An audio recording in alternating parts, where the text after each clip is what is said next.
Pemirsa, warga sejumlah desa di Tuban, Jawa Timur mengeluhkan kualitas beras untuk rakyat miskin atau raskin yang diperoleh. Selain bau, raskin yang diterima warga juga berkutu.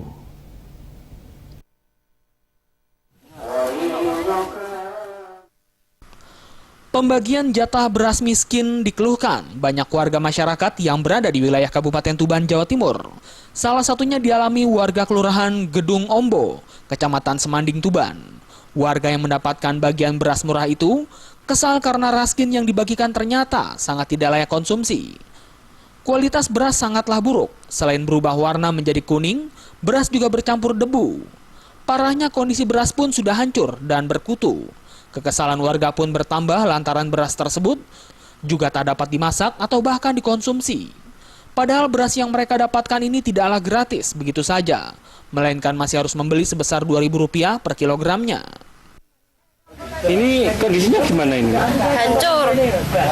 Kalau dimasak? Kalau dimasak pagi ini sore langsung basi nasinya. Tak hanya di Kelurahan Gedung Ombo, pembagian beras miskin dengan kondisi tidak layak konsumsi juga terjadi di beberapa desa lainnya yang ada di Kabupaten Tuban. Di Dusun Widengan, Kecamatan Semanding, Tuban, kondisinya serupa. Beras yang diterima warga juga sudah menguning dan hancur serta bercampur dengan kutu. Kalau seperti ini? Kalau seperti nggak mau.